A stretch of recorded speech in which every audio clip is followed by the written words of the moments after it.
since all of the stuff with his, with his daughter and all the racial stuff. Did you feel bad for him? Just when it seemed the feud between The Undertaker and Hulk Hogan was buried in the past, shocking new footage surfaced online showing the two WWE legends in a tense exchange before Hogan's death. The root of their heat traced back to a chaotic incident from 1991, and here are the full details. It all began on November 27th, 1991, at the Survivor Series pay-per-view, when the wrestling world was buzzing as The Undertaker, only 1 year into his career, challenged the legendary Hulk Hogan for the WWF Championship. This wasn't just another match. It was billed as the gravest challenge, and at just 26 years old, The Undertaker was on the verge of making history as the youngest WWF champion at that time. What happened next created a wound that never healed, a betrayal so deep it poisoned the relationship between the two icons for decades. The match itself was brutal, lasting 13 grueling minutes as the Titans went head-to-head until Ric Flair slid a steel chair into the ring, allowing The Undertaker to deliver a crushing tombstone piledriver onto the chair and secure both the victory and the championship in what looked like a triumphant moment. But as The Undertaker's knees hit the mat, something happened that would haunt him for years, because Hulk Hogan whispered words that shook the young wrestler's confidence, saying, "Oh, you got me, brother, my neck and my back, and the yaw." Undertaker later revealed the deep psychological toll those words left behind. I am much like, how I'm like, you have all these, like, I was 24, 25 years old, and I just crushed Hulk Hogan, right? That's what's going through my head. Like, they gave. Can you imagine the horror of a young wrestler believing he had just seriously injured the biggest star in the business, the very golden goose of wrestling? The weight of that responsibility was crushing, but the shocking truth is that it wasn't an accident at all. It was a carefully planned setup. The warning signs had been there from the very beginning, and The Undertaker would only come to realize much later how deeply this moment was designed to rattle him. So I remember getting there about noon, and Hogan was already there. And I'm walking down the hall. Red flag number one. Red flag number one, right? So he goes, "Hey, kid, can I talk to you?" Right? So we go into one of the locker rooms, into the shower, right? That's where all the business was always done. Hulk Hogan, who usually arrived at arenas around 4 or 5 in the afternoon, showed up at noon that day, hours earlier than normal. And this was no coincidence, but deliberate preparation. In the shower area, away from the crowd, Hogan began putting on his act, setting the stage for everything that was about to unfold. So he's telling me, he goes, "Hey, I got this neck injury." He says, "I'm really nervous about taking your finish." And I was like, "Hulk, believe me." I said, "I will protect you. I pride myself on not hurting people. And I promise you, I will have you so tight that there's no way possible that you're going to hurt your neck." By the time the match started, The Undertaker's mind was fully locked on protecting Hogan, and when the crucial moment arrived, he delivered the tombstone with absolute precision, taking every measure to ensure nothing went wrong. Every point during the day, I'd pass him in the hall or whatnot, I'd get the, remember about my neck, right? So that's all I got all day was my neck. The moment The Undertaker's knees hit the mat, Hogan immediately launched into his act, pretending to be injured and creating the dramatic scene that would change everything. Pick him up, and when I tell you I had the brother secure, he was secure. Boom, I give him the tombstone. The backstage drama continued as Hogan was taken away, while The Undertaker stood nearby, believing wholeheartedly that the medical examinations being carried out were... So here, me and kayfabe, right? So I go behind a wall with Shane. Me and Shane are behind the wall, and I'm having to, listen to, can you feel this? Can you do that? And then I hear somebody get my wife and kids on the phone. The psychological trauma was crushing, as the young wrestler truly believed he might have paralyzed one of the biggest stars in wrestling. Just 6 days later, The Undertaker was forced to drop the championship back to Hogan at this Tuesday in Texas, and the weight of the tragedy grew even heavier because he didn't have the chance to immediately review the footage that could have cleared his conscience. You watch it back, you can tell his head never touched. And so now I'm in this precarious situation, I'm still a greenhorn, right? I mean, and now I've got to confront, the face of wrestling the biggest draw, ever. Hogan's flimsy excuse became the final insult, a bitter lesson that completed The Undertaker's harsh education in the politics and manipulation that ruled the wrestling world. Finally, I got to San Antonio, and I was like,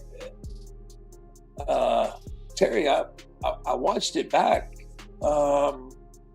Your head never hit.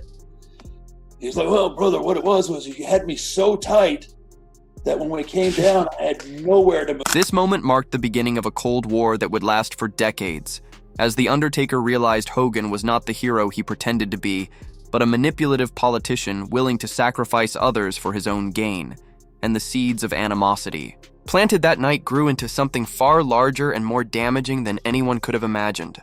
The aftermath of 1991 created a fascinating dynamic between the two icons, with The Undertaker's approach evolving from a devastated rookie into a calculating professional who wore a mask of respect while never forgetting the lesson learned. And as his stature grew, his perspective shifted into strategic understanding. But this was not forgiveness, it was survival. His reflection, "I knew all I needed to know about him," became a defining moment that marked the death of his innocence about the wrestling business and the birth of his legendary ability to read people, ensuring that every future interaction with Hogan was guided by this knowledge.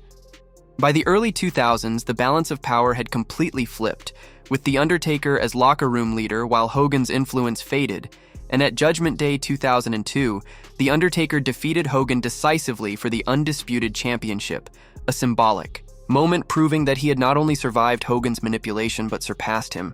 He later admitted to finding satisfaction in Hogan's struggles, a moment of schadenfreude that revealed his human side and showed he never forgot the betrayal of 1991. So when Hogan later stumbled over simple things like performing a motorcycle entrance, The Undertaker couldn't help but feel the weight of the reversal of fortunes. The irony runs deep, because Hogan was the one who introduced Mark Calloway to Vince McMahon and was present when Vince created the Undertaker name. Yet within a year of giving him that career-defining opportunity, Hogan shattered his trust in the most devastating way possible. The ultimate twist is that the very character Hogan helped bring to life would eventually eclipse him, becoming the moral center of WWE and the locker room leader that others respected and admired. Everything Hogan pretended to be but never truly was. Over time, the contrast grew sharper. Hogan, who preached to children about saying their prayers and eating their vitamins, became infamous for manipulative backstage politics, while The Undertaker, who portrayed darkness and death in the ring, was known as a mentor, leader, and genuinely good man behind the scenes. That contrast finally exploded in public on January 6, 2025, when what should have been a triumphant moment for Hogan turned into one of the most uncomfortable scenes in WWE history as he appeared with Jimmy Hart at the Netflix premiere of WWE Raw to promote his Real American Beer, only to be met not with cheers but with a storm of boos that echoed throughout the wrestling world and sparked a fierce conversation about legacy, accountability, and the meaning of true heroism in professional wrestling. This was no ordinary negative reaction, but the culmination of decades of disillusionment, a visceral rejection from a new generation of fans who had access to information, who understood the full scope of wrestling history, and who were no longer willing to separate the performer from the person. The viral moment revealed just how deep the scars ran, but what truly spoke volumes was The Undertaker's response. When asked about Hogan's humiliating reception, his simple and measured no when asked if he felt sympathy said more than any long speech, proving that even a man known for professionalism and respect toward veterans had no pity left for Hogan. When pressed further, his honesty made it clear this wasn't cruelty, but the product of 30 years of experience and understanding. As The Undertaker explained that modern fans now have access to truths that past generations didn't. And that knowledge has completely. The once carefully crafted image of Hulk Hogan as the all-American hero telling kids to say their prayers and eat their vitamins has been replaced with the more troubling reality of who he truly was behind the scenes, and The Undertaker pointed to these truths as the reason fans ultimately turned on him, offering a sharp perspective about how today's fans connect with backstage reality in ways that expose hypocrisy. Still, despite everything, The Undertaker stayed remarkably balanced, giving Hogan credit for his professional accomplishments while drawing a clear line between career achievements and personal behavior. And this nuance is exactly why he remained. Respected while Hogan's reputation crumbled, the difference between a politician protecting his own interests and a statesman considering the bigger picture. Then, on July 24, 2025, the wrestling world was shaken when Hulk Hogan passed away at age 71 at his home in Clearwater, Florida, after suffering cardiac arrest. Emergency services responded at 9:51 a.m. and transported him to Morton Plant Hospital, where he was pronounced dead at 11:17 a.m. The timing was poignant, coming just months after his final public appearance at the Netflix Raw debut, where he was booed, a moment that now stands as his last wrestling-related event. In his final months, Hogan struggled with serious health problems, including major spinal surgery in May 2025, and while his wife denied rumors of decline, his medical history told another story, with around 25 surgeries in his last decade leaving his body worn down from years in the ring. WWE issued a statement mourning his passing, calling him one of pop culture's most recognizable figures who brought global recognition to the company in the 1980s, while tributes poured in reflecting his complicated legacy. Ric Flair expressed shock and gratitude, recalling Hogan's financial help during a family crisis, while political figures like Vice President J.D. Vance and Defense Secretary Pete Hegseth acknowledged his wider cultural influence.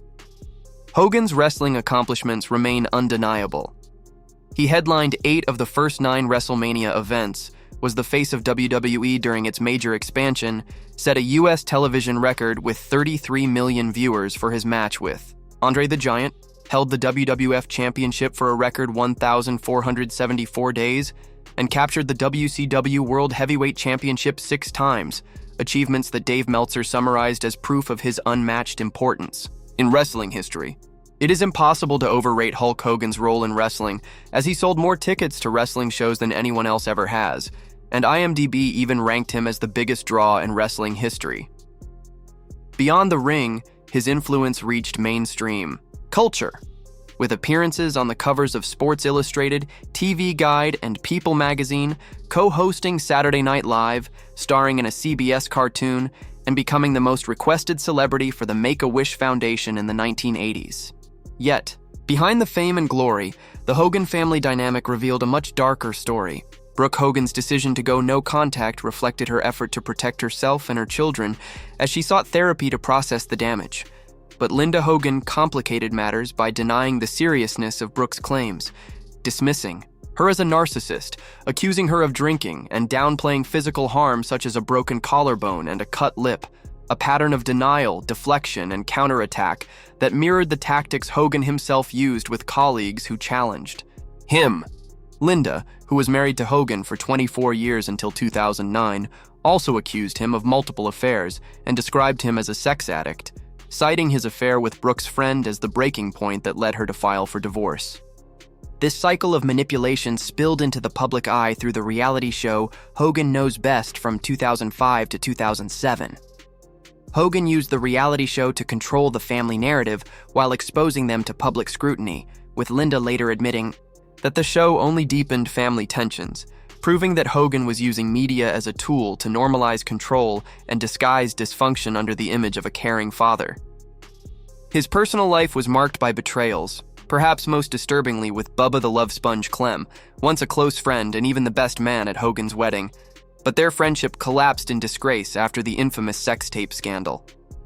Bubba later revealed in an interview that Hogan lived with him during one of the lowest points of his life and exploited that friendship, a manipulation that not only destroyed their bond, but left lasting scars. All of this gives new weight to The Undertaker's blunt reaction to Hogan's public rejection, because his lack of sympathy was never about cruelty, but about wisdom gained from decades of watching Hogan's actions, showing that integrity, respect, and character matter far more than fame or manipulation. Wrestling, like life, is built on choices, and Hogan's choices shaped not only his own legacy, but also the careers and lives of countless others. While The Undertaker's story proves that betrayal can be overcome and turned into the foundation of respect and leadership, the viral footage from 2025 that reignited their story revealed more than just animosity between two legends. It exposed the gap between image and reality, between the character Hogan sold to the public and the man he truly was, while The Undertaker stood as proof of what happens when integrity guides your path. In the end, championships and money don't define legacy, but how we treat others and the respect we earn through our actions. And on that measure, while both men shaped wrestling forever, only one will be remembered as a true champion in every sense. If you enjoyed this video, make sure to click on the card showing on your screen for more stories like this.